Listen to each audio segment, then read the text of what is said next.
안녕하세요. 모브르 채널의 오토백입니다. 자, 오늘은 그냥 썰 영상입니다. 최근 이제 얼마 안 남았죠. 유로5에 관련해서 이제 간단하게 알려드리고, 그리고 이제 저희 편집자 아무것도 모르는 사람이 봤을 때 궁금한 것들을 이제 설명드리는 시간으로 하겠습니다.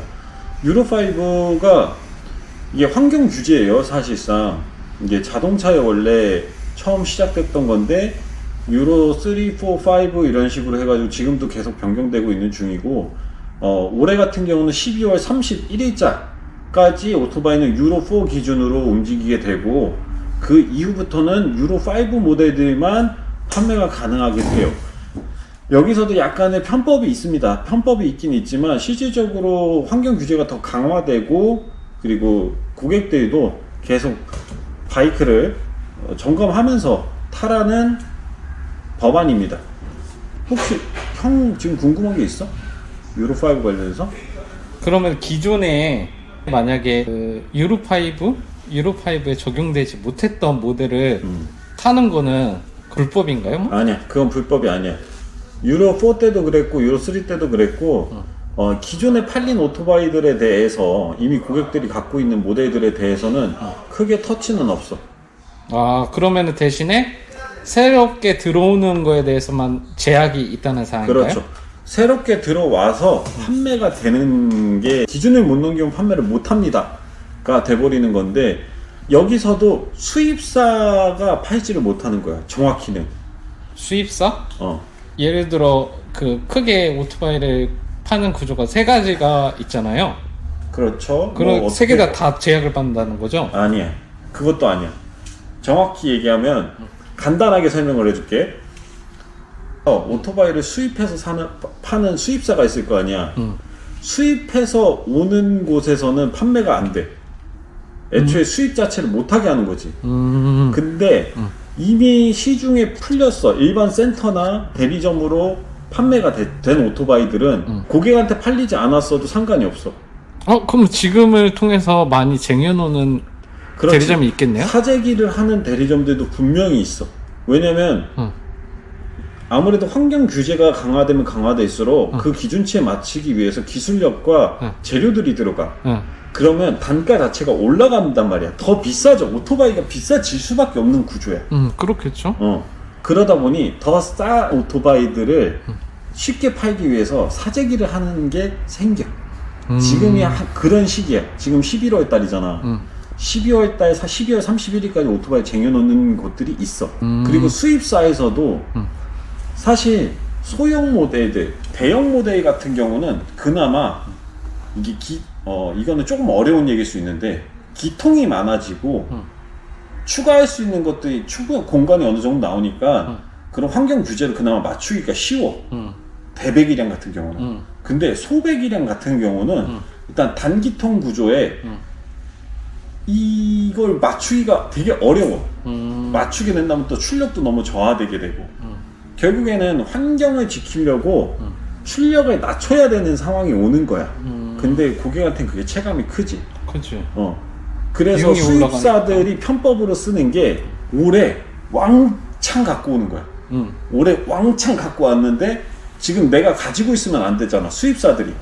그러니까 일반 센터나 대리점들한테 30개씩 막 파는 거야. 팔아놓고 내년엔 우리 장사 안 해. 미리 왕창 땡겨서 그냥 뿌려. 지금 형태가 그래.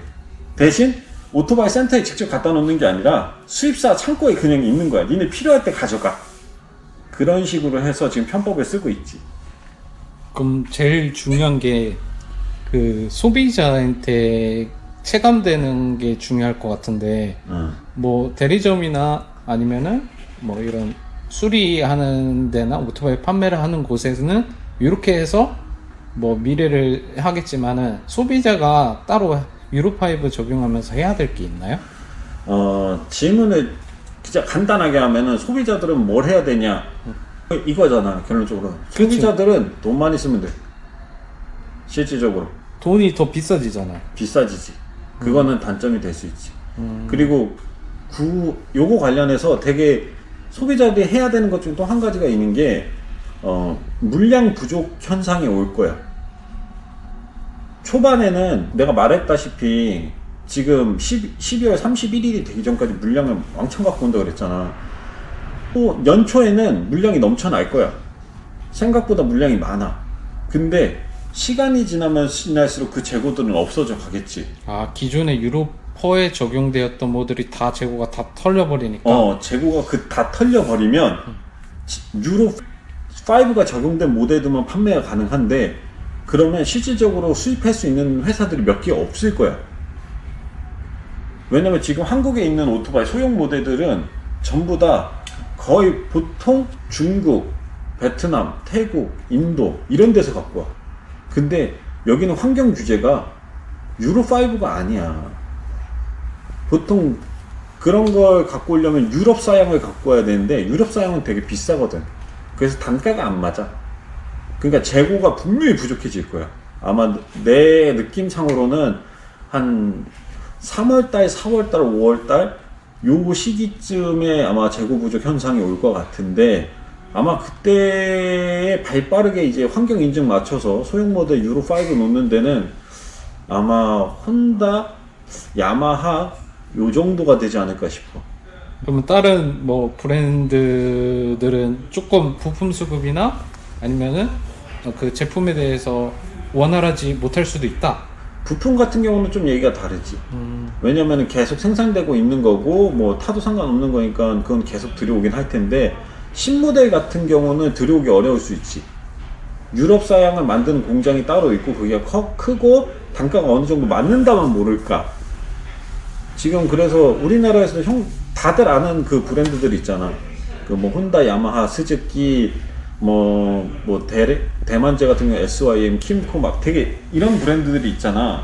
이런 브랜드들조차 힘들어해. 그 환경 인증을 통과하는 것 자체를. 근데 중국산 다른 모델들 듣도 보도 못한 그런 브랜드들은 거의 사실상 못 들어온다고 봐야지.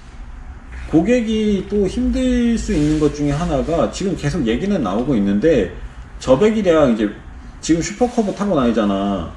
자동차도 타고 있고. 근데 자동차는 환경검사를 받지. 오토바이도 대배기량은 환경검사를 받아. 근데 형 슈퍼커브 환경검사 받은 적 있어? 아니요. 없지. 근데 이거를 받아야 될 수도 있어. 어떻게 국가에서 하느냐에 따라 달라지고. 그건 좀 달라. 사실 이게 자동차에 맞춰서 많이 하다 보니까 오토바이 쪽에는 안 맞는 게 좀 있어.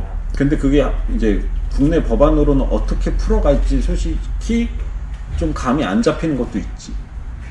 그리고 궁금한 게, 예를 들어 담배 같은 경우, 담배가 적절한 예일지 모르겠는데, 담배 같은 경우는 옛날에 막 2,500원이었잖아요. 그런데 지금 막 가격이 올랐잖아요. 그러니까 미리 쟁여놔도 소비자 입장에서는 나중에 그 법이 적용됐을 때는 담배 가격이 오른 상태에서 샀잖아요. 기존 게 있어도 미리 쟁여놨으니까. 근데 유로5도 미리 이제 대리점에서 많이 쟁여놓은 게 있고, 그 유로5에 적용되는 그 인기 있는 모델들은 계속 변형돼서 나올 거 아니에요. 근데 그 과거에 미리 쟁여놨던 그 제품이 혹시 비용이 올라간다거나 뭐 이런 일이 있나요? 보통 그렇지는 않을 거야. 근데 양아치 같은 데들은 그렇게 할 거고. 그러면은 뭐 큰 정식 현지 법인이 있는 데는 그렇게 하기는 힘들 어렵지. 거라지. 그렇게 하기는 어렵지. 분명히 그러면은 고객들이나 손님, 이제 구매자들이 개쌍욕을 하겠지. 야, 똑같은 모델 팔면서 왜 가격을 미친 듯이 올리는 거야, 개새끼들아. 분명히 이런 얘기를 할 거야. 만약에 형도 생각해봐. 그래, 국가적인 규제를 맞추기 위해서 무언가를 더 달고 그게 사양이 높아진 겁니다 라고 해서 가격이 올리는 건 고객들도 인지를 해. 근데 기존에 갖고 있던 게 뭐 300만 원짜리다 싶은데 법안이 변경됐으니까 330만 원이다 이래버리면 어떤 고객이 그걸 이해를 해? 하는데도 분명히 있을 거야. 근데 그럼 양아치지. 결국은 이거는 계속 강화가 될 거야. 최종적으로는 전기차, 전기 오토바이 관련된 사업으로 넘어가게 하기 위한 단계라고 생각을 해. 근데 지금 현실적인 기술 능력상으로는 어렵지. 자동차 같이 배터리를 크게 들어갈 수 있게 만들 수 있는 구조 자체가 아니거든.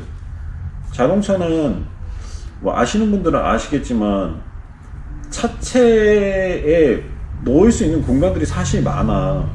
뭐 안정성의 문제가 있긴 하겠지만, 근데 오토바이 같은 경우는 그게 굉장히 제약이 많아. 일단 좁아. 배터리 용량 자체를 키울 수가 없어. 그러니까 적은 공간에서 효율을 극대화시켜야 되는데 아직까지 그 기술력은 받쳐주지 않아.